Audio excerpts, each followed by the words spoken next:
avec l'aide d'Hachem, on va prendre un des sujets presque innombrables de la paracha de Kitetse, le sujet de la cherté et l'importance de la vie. La Torah nous enseigne, c'est dans chapitre 22, verset 8, Ki sivne bait chadash, ve'asita ma'akel gagecha, ve'lo tasim damim beveisecha, ki yipol anofel mimenu. Lorsque tu construiras une nouvelle maison, tu bâtiras une nouvelle maison, tu feras un parapet à ton toit et tu ne causeras pas que coule le sang dans ta maison lorsque tombera celui qui tombe du toit. Bon, je traduis littéralement. Il y a ici deux mitzvot. Il y a une mitzvah positive de construire un parapet. Tout toit ou tout balcon où il y a qui donne sur un endroit où on peut tomber, eh bien, on a une mitzvah d'y mettre une barrière, un parapet, et c'est une mitzvah positive de la Torah, une des 613 mitzvot. Premièrement.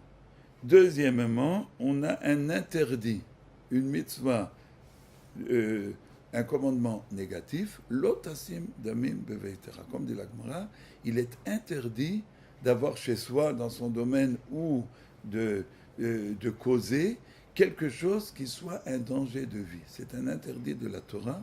Donc la Gemara donne comme exemple d'avoir un chien dangereux. Bon, quand il est dressé et que c'est pour se protéger, on aura le droit. La Gemara le dit déjà, dans les endroits où il y a des ennemis, etc.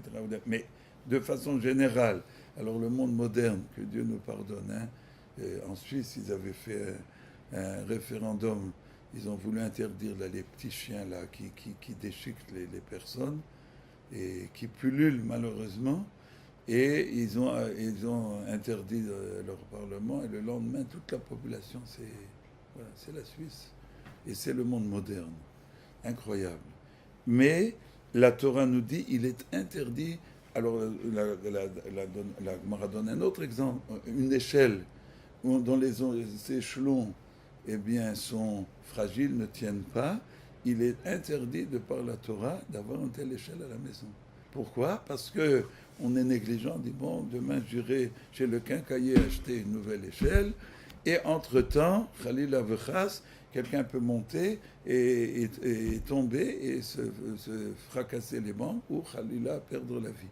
Donc, velo tassim, c'est un autre exemple de la Gemara, lo tassim damin bevesecha, on n'a pas le droit d'avoir un objet qui cause un danger. Voilà, quand il y a une prise qui sort, qu'il y a des petits-enfants et qu'il y a des fils exposés, eh bien, à part le fait d'avoir du sechel, d'avoir un peu de bon sens et de vaquer à ses occupations, il faut savoir qu'on accomplit une mitzvah de la Torah quand on fait réparer les choses de la maison qui sont un danger. C'est pas seulement de la maison, la même chose si c'est une voiture, et si c'est tout ce qui est dans son domaine.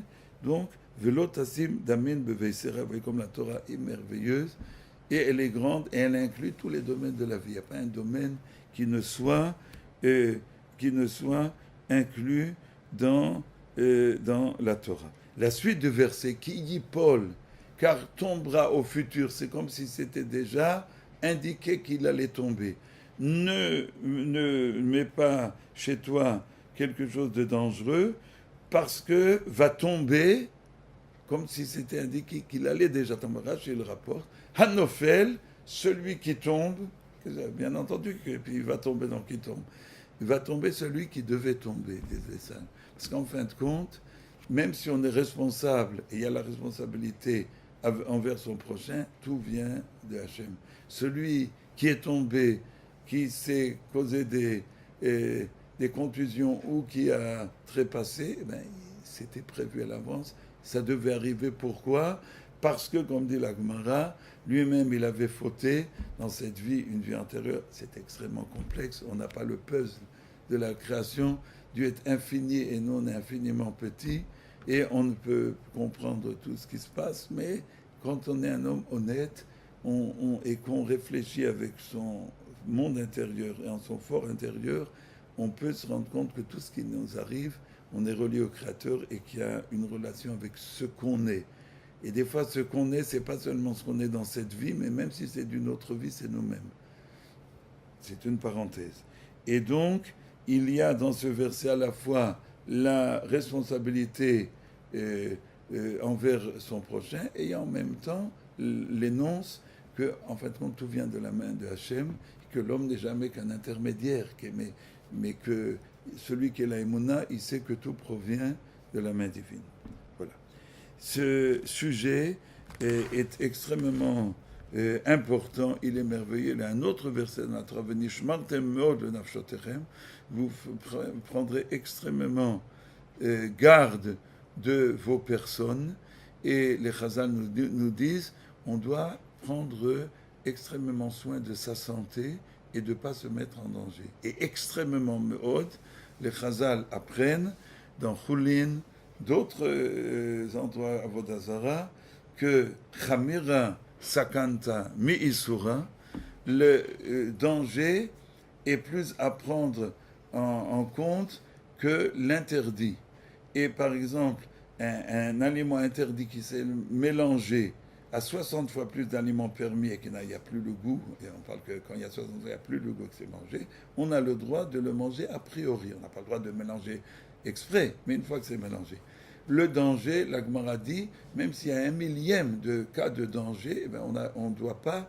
Bon, quelle est la limite? Alors, Shomer Ptaim Hashem, des choses où les gens ont l'habitude de pas faire attention, Dieu protège, mais, et la Gemara le dit, et Shmuel, on ne doit pas passer sous une échelle branlante, on ne doit pas passer sur un pont qui n'est pas, et peut-être qu'on ne lui fera pas de miracle, et qui tombe, et même si on lui fait un miracle qui ne tombe pas, on lui déduira de ses mérites, parce qu'il s'est mis en danger. On n'a pas le droit, et à l'époque, aujourd'hui en général, on n'a plus cette règle Gandhi qu'elle tient encore, mais ce n'est pas, le Shulchan Aruch n'en tient pas compte.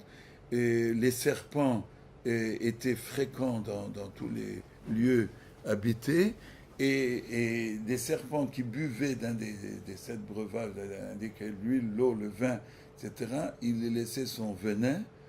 Et donc, il y avait une règle à l'époque de la Gemara, aujourd'hui, le Shulchan Aruch dire que les serpents ne sont plus de cours, hein. Heureusement, Baruch Hashem, il y a encore des endroits, les endroits où ils sont de cours, cette règle est à prendre au pied de la lettre. Mais à notre époque, dans les endroits où les serpents, on n'a plus besoin, mais sinon, un breuvage découvert, qu'on a laissé, qui était découvert, on n'a pas le droit de le boire. Il est interdit de le boire, de l'eau, du vin, de l'huile. Pourquoi? De crainte qu'un serpent y ait déposé du venin. Ah, c'est quelque chose de... Malgré tout, même à l'époque, c'était quelque chose qui est quand même un cas sur X, et c'est pas... Mais la Gemara dit, ça fait rien. Chamira Sakanta, le danger, c'est pire que l'interdit. C'est pas un 60e, même si l'éventualité qu'un serpent ait apparu et déposé du venin soit éloigné, c'est interdit. Voilà, donc on doit prendre en considération tout pour ne pas se mettre en danger et de ne pas mettre d'autres en danger. Et là où je voudrais en arriver, parce que ce sont les accidents de voiture. Les accidents de voiture, si vous faites une proportion selon le nombre de voitures et d'habitants, on dira il y a très peu d'éventualités que si je sors dans la rue ou si je prends le que je laisse ma vie, Khalila Vechas, que personne ne laisse. Mais nous savons combien les accidents sont fréquents. Alors peut-être que proportionnellement, on peut dire c'est rare, mais on a une mitzvah de la Torah, voilà, de l'otasim damim beveisecha, une voiture qui ne fonctionne pas bien et on n'a pas fait le test pour vérifier, eh on transgresse l'interdit de la Torah. Tu n'as pas le droit d'avoir quelque chose qui peut causer du sang. Et le fait de parler au portable, si on n'a pas des écouteurs, mais même on peut être distrait. Mais disons qu'encore à la limite, on a...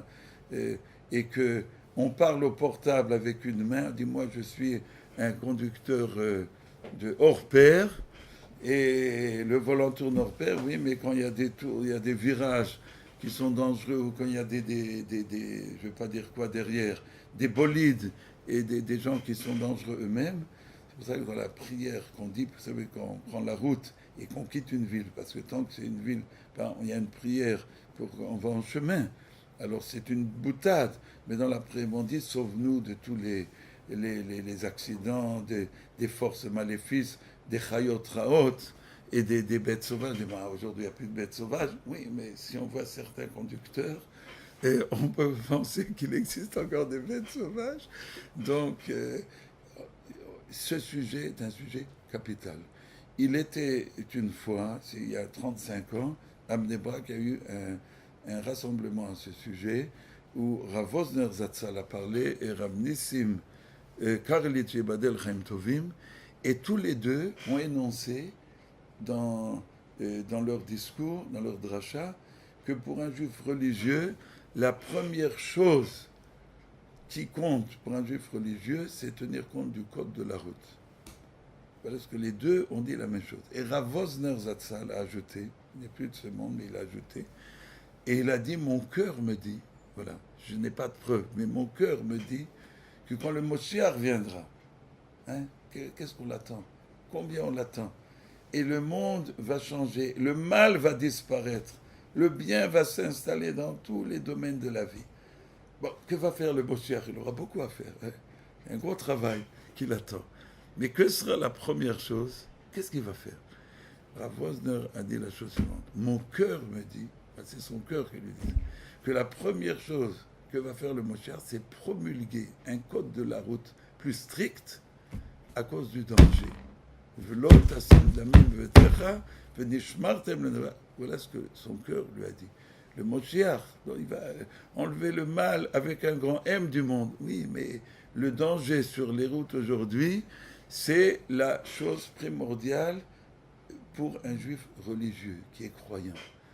Et donc, et vous savez que les sages ont dit, Adam Nikar, il y a trois choses qui commencent par un kaf, et où on peut voir qui véritablement est la personne. Bekiso, combien il dépense ou combien il donne de tzedaka, d'aumône, combien il ne donne pas. Koso, combien il boit, comment il boit du vin, est-ce qu'il boit modérément ou il s'enivre. Ou Bekaaso, et combien il s'emporte. Ce sont les trois signes infaillibles, et si on ne connaît pas quelqu'un de près, on ne le saura pas, qui définissent la personne. Mais je dirais aujourd'hui, si les sages étaient là aujourd'hui, qui réécrivaient encore un morceau de Gemara, ils disaient, et quatrième chose, à son volant. Énorme, parce qu'au volant, on se révèle. Pourquoi? Vous verrez que celui qui est enfermé dans son globus, il pense que la voiture, il est dans l'atmosphère. Et il n'est plus les contingences de ce monde-ci, l'oxygène, c'est fini. Il pense qu'il domine tout, il est seul, même qu'on le voit. Ce qui est incompréhensible, c'est il oublie qu'on le voit, qu'il est vu. Je ne sais pas, il y a quelque chose de très profond dans lui. Il faudrait écrire un livre là-dessus. Mais celui qui est au volant, entre guillemets, attention, on ne parle pas de tout le monde, celui qui est Yerushalayim, qui craint le ciel, celui qui est vraiment précautionneux, qui reste long, mais au contraire, on voit, on découvre la personne dans sa voiture. Voilà, la voiture, c'est un monde à part. Et donc, c'est un sujet, combien il a fait couler d'hommes, mais combien est-ce que nous autres personnes, voilà, religieuses, il y a malheureusement des gens qui manquent de bon sens, d'intelligence, de clairvoyance et aussi de véritable Torah, qui pensent que voilà, les règles du code de la route n'étant pas inscrites dans le Shulchan Arour, dans les règles de la Torah, eh bien on peut être négligent à ce sujet. C'est pas grave, c'était... Et Rav Nissim Karelitz, que j'ai cité, j'ai entendu de la bouche de quelqu'un qui est très proche de lui, il dit même quand c'est à 2 heures, des fois, quand il veut traverser une rue, à 2 heures ou 3 heures du matin, bon, Rav Nissim est unique, eh bien, il traversait un passage pour piétons, je ne dirais pas clouté, ça n'existe plus, et quand vraiment c'est au milieu de la nuit, 2-3 heures, et qu'il pense, il regarde qu'il n'y a personne, il dit, alors là on peut passer, mais sinon, on traverse là où on doit traverser, parce que c'est pas seulement au volant qu'on se révèle, mais à pied aussi, hein, sans cheval et sans âne. On se révèle aussi comment on se comporte dans la rue. Est-ce qu'on est négligent? Est-ce qu'on fait attention? Et quand on a des petits-enfants, et vous voyez toujours les enfants, la première chose, ne pas, comme dira Freikin Zatzal, qui disait, on ne doit jamais se mettre en colère, bien entendu, et on ne doit pas rentrer dans la vie privée des autres, mais il y a Freikin qui disait, si on voit un enfant traverser la rue et se mettre en danger, on doit être un lion, on l'attrape, et il disait, on lui donne une bonne fessée. Il dit pas de claque, c'est très mauvais, une fessée. Et on se retourne, disait Rabbi Zatzal. Et on se sourit à soi-même pour voir qu'on ne s'est pas mis en colère. On revient vers l'enfant, on lui donne, c'est pas le sien. Il disait, ça fait rien. Il faut qu'à vie, il apprenne que, voilà, il aura peur de traverser. Et malheureusement, ceux qui traversent, tout vient des parents, hein, c'est l'éducation. Il n'y a pas de secret. Hein. Les enfants, copie conforme, quand les parents sont négligents, les enfants sont négligents. Et deuxième fois, on lui donne une fessée, disait Rafraikin, on se retourne pour se sourire à soi-même, pour voir qu'on ne s'est pas énervé, et l'enfant aura reçu une leçon à vie. Ici, ou c'est comme celui qui met la main dans le feu, là aussi, il faut qu'il y ait justement une douche d'eau froide voilà, les petits-enfants ne comprennent pas, quoi, du feu, c'est intéressant, c'est beau, c'est merveilleux. Ils n'ont pas le sens du danger, donc il y a des choses, il faut les secouer à vie, et c'est bien pour eux, à condition maintenant de le faire le Shem Shamaim, de façon vraie et désintéressée, et sans s'énerver. Voilà, donc ce sujet est un sujet fondamental dans l'importance de la vie. Combien d'accidents, combien de gens qui ont perdu, voilà, des membres ou la vie. Et je ne sais comment dire, et s'il faut le dire par allusion, mais il y a de grandes concentrations de Yehudim, voilà, on va dire de Yehudim, on ne va pas dire de quoi, et dans un pays où il y a, les règles sont peut-être moins respectées. Et vous savez ce que dit la Gemara, que les Juifs, s'ils n'avaient pas reçu la Torah, auraient conquis le monde entier, que les Juifs ont un tempérament. Et la Torah a été donnée pour amener justement la réserve, la douceur. Et celui qui se dit être religieux, eh bien, le Kiddush Hashem, sanctifier le nom de Hashem, dans les règles je ne parle pas des sens interdits, bien entendu, il y en a qui, voilà, mais les allusions suffisent pour ceux qui connaissent certains lieux et endroits, certains pays. C'est tout pour nous enseigner combien Dieu et combien la Torah tient compte de l'importance de la vie. Il n'y a rien de plus important que vivre. Vous savez quelqu'un qui est un moribond et qui ne peut plus revenir à lui-même, et on sait qu'il a une maladie où tout le système ne fonctionne plus, nerveux, les reins, le cœur, eh bien, Shabbat, on tente le Shabbat pour prolonger encore quelques instants de vie, parce qu'il y a encore un lien entre l'âme et le corps, et il y a encore un libre arbitre, il y a encore une relation avec Dieu, et la vie, c'est la chose qu'on a la plus chère. Le monde futur ne se joue que ici-bas, c'est là qu'on peut remplir, et donc, voilà, les règles, ces règles-là, et de façon accessoire, je dirais que ceux qui jettent alors c'est l'éducation, ce sont les enfants qui laissent tomber des papiers d'emballage dans la rue, et quelqu'un qui glisse, et qui se casse la jambe, ou ça peut être pire, eh bien, si ce n'est pas si c'est une pierre, c'est quelque chose de dangereux, il est responsable. Il ne le sait pas. Si c'est un adulte, il est responsable à 100%. Un enfant, il n'est pas encore, il n'a pas la responsabilité religieuse jusqu'à l'âge de 13-15 ans. Aujourd'hui, c'est plus de 13 parce qu'il n'est pas.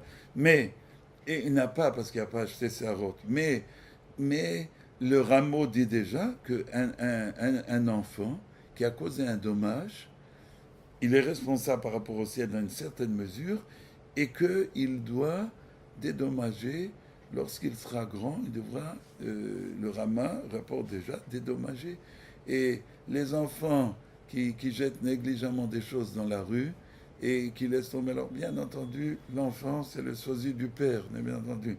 Quand l'appartement est scintillant et tout ce qui dépasse la porte, alors là, on néglige et on salit et on s'en fiche.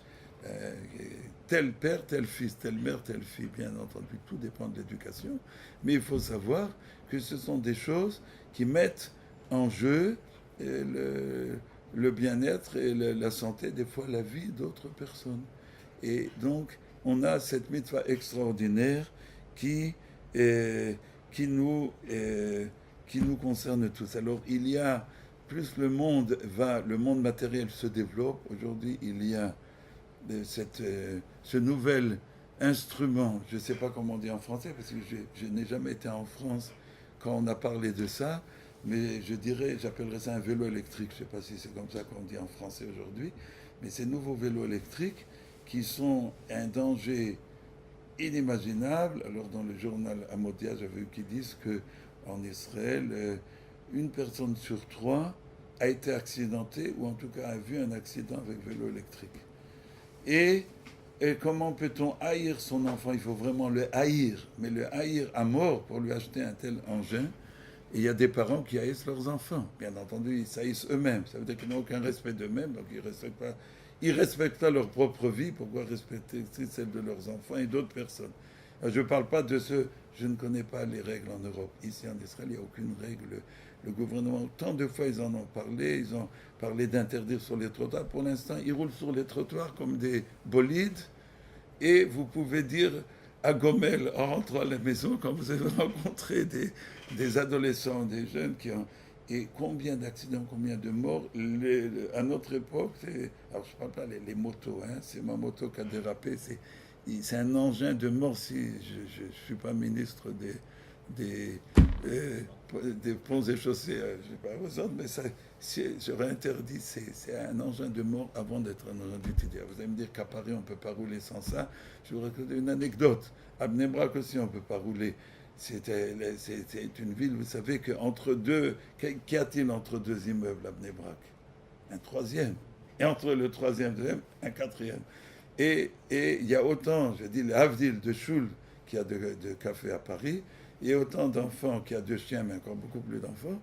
Et quand vous venez de Kiryat Arba à Bnei Brak, c'est la même ville, mais c'est impraticable.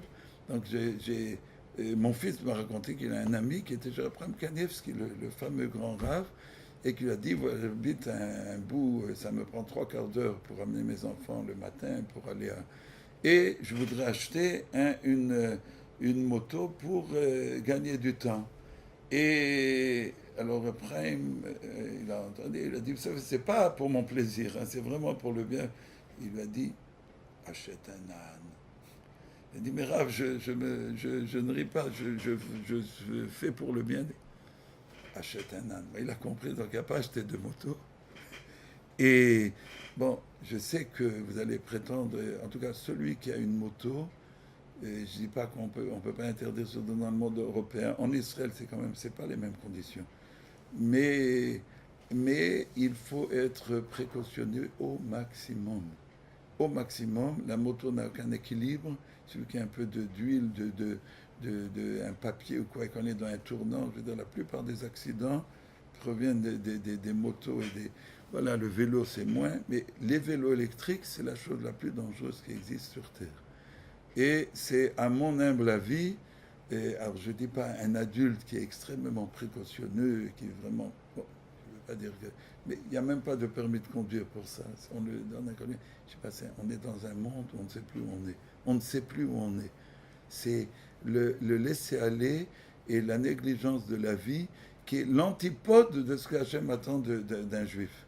Et donc, voilà, mes chers frères et sœurs, écoutez-moi, et surtout, je ne sais pas, pour les adultes, alors là encore avec des précautions extrêmes, mais pour un adolescent et un enfant qui ont le sang chaud, dont la cervelle n'est pas tellement encore en place, c'est la première chose à éradiquer si on aime, si on se respecte, si on respecte ses enfants et si on respecte la Torah.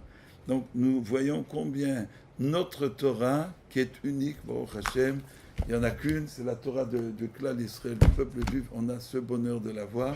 Elle englobe tous les aspects de la vie. Il n'y a pas de monde profane dans la Torah. Yaakov Avinu est arrivé en Eretz Israël, il y a marqué Vayichan et Pnei Ha'ir, que la première chose qu'a fait Yaakov Avinu, qui voulait tellement revenir en terre d'Israël, il est revenu. Vayichan Pnei Ha'ir, la Gemara dans Shabbat, où on dit il a instauré des bains publics, où il a remis en état les chaussées de la ville. Voilà. J'envie les maires, c'est extraordinaire. Un maire qui est correct et qui fait en sorte qu'il n'y a pas de pavés qui sont démis, tout est en ordre, eh bien, il sauve des vies.